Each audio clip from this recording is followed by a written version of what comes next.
শান্তিপুর গ্রাম তার মনোরম প্রকৃতি, সবুজে মোড়া পরিবেশ আর সহজ সরল মানুষের জন্য চারদিকে পরিচিত ছিল।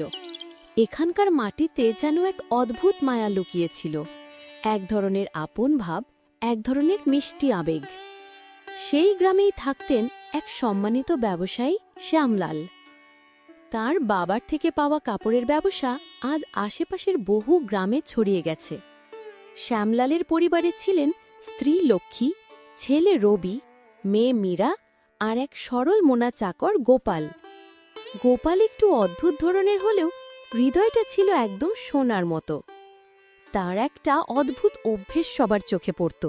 যে কোনো বিপত্তি বা দুর্ঘটনার পর সে সহজেই বলে দিত, যা হয়েছে ভালোই হয়েছে।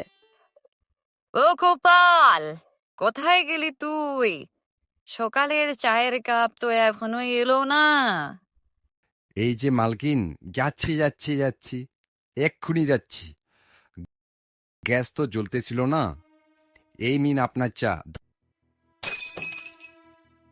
হায় রে গোপাল, এ কি করলি? কাপ ভেঙে ফেললি, তাও ফেলে দিলি। এই কাপগুলো আমি গতকাল কিনেছি, এখন দেখ এগুলো ভেঙে ফেললি। এই ছেলেকে আমি বলি কাজ থেকে বের করে দাও। বাবু, যা হয়েছে ভালোই হয়েছে। হায় ঈশ্বর, প্রতিবারই একই কথা। কাপ ভাঙ্গা কিভাবে ভালো হয় বলো তো? কি হলো? যা দিয়ে সব পরিষ্কার কর। আর শোন, আবার এমন কিছু করলে তোর এই ভালো হয়েছে বলার অভ্যাসই তোকে বিপদে ফেলবে। কিন্তু এই ছোট্ট ঘটনাটাই ছিল দিনের শুরু। কয়েকদিন পর লক্ষ্মী অনলাইনে নতুন কাপের সেট পছন্দ করলেন। শ্যামলাল প্রথমে বললেন, আরে, আগের চাই তো নতুন ছিল, আবার কেন? না, এটা অনেক সুন্দর, এটা আমি নেবই। 3 দিন পর পার্সেল এসে গেল। কাপগুলো আগের চেয়ে অনেক সুন্দর ছিল। দেখো গো, আগের গুলো না ভাঙলে এই সুন্দর কাপগুলো তো পেতামই না। আমি তো আগেই বলেছিলাম মালকিন, যা হয়েছে ভালোই হয়েছে।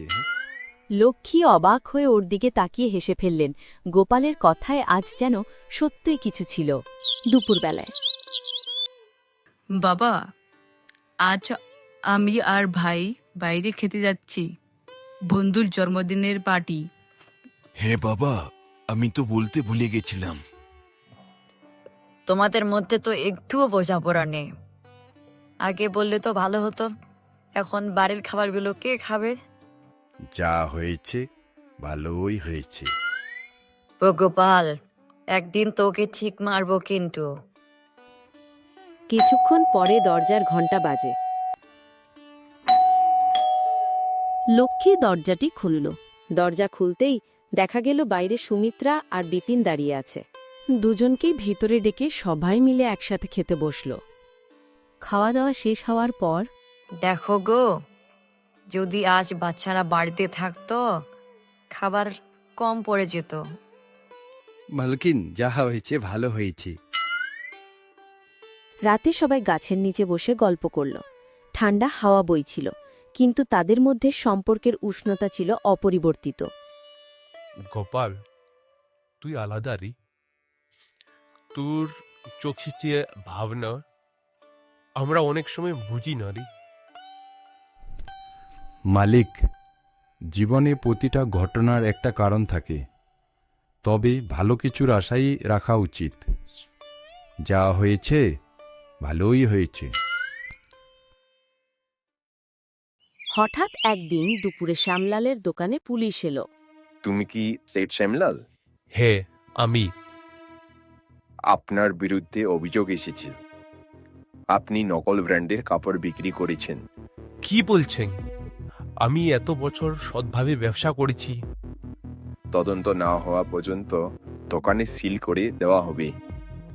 গ্রামে একেবারে তোলপাড় লেগে গেল। ব্যবসা থমকে দাঁড়ালো। পরিবারে নেমে এলো দুশ্চিন্তার ছায়া।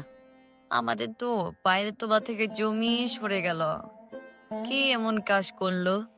যা হয়েছে ভালোই হয়েছে। এখন কিন্তু এসব কথা বলার সময় না গোপাল কাকু।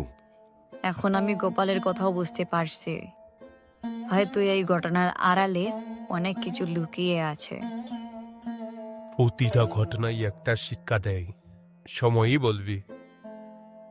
শ্যামলালের দোকান বন্ধ হয়ে যাওয়ায় পুরো গ্রাম হতভম্ব, কিন্তু রঘুবীর দাস, গ্রামের পুরনো এক বুদ্ধিমান ব্যক্তি, এগিয়ে এলেন। শ্যামলাল, ভয় পাস না, আমি পুলিশকে চিনি।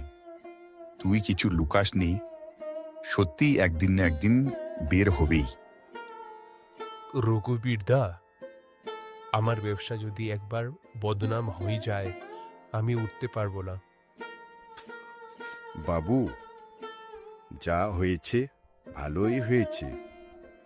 একটা ঘটনা হয়তো এমন কিছু হবে যা আপনি এখনো কল্পনা করতে পারছেন না।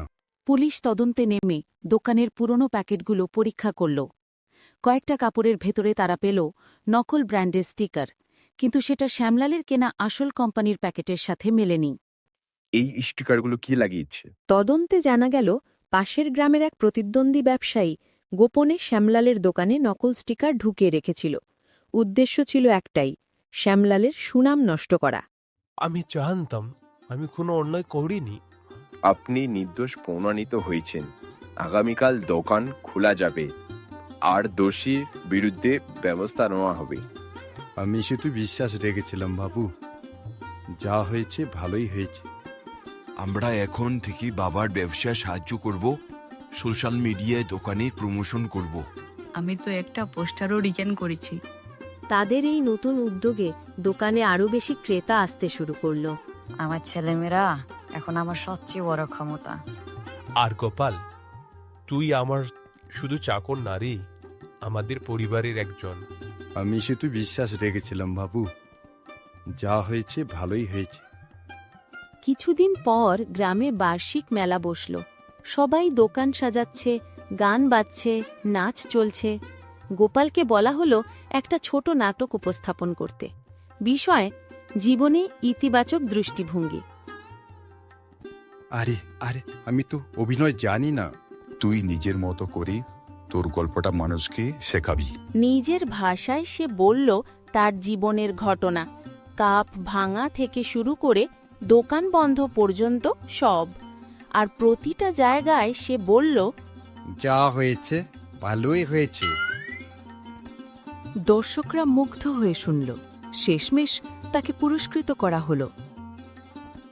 গোপাল, আজ তুই শুধু আমাদের না, পুরো গ্রামকে শিক্ষা দিলি। তোর মুখের ওই কথাটাই আজ সবার জীবনে পাঠ হয়ে গেল। জীবনে সবসময় সব কিছু আমাদের মতো করে না ঘটলেও অনেক সময় সেই ঘটনাই ভবিষ্যতে ভালো কিছু নিয়ে আসে। ঠিক যেমন গোপালের অভ্যাস সবাইকে নতুন চোখে দেখতে শিখিয়েছে।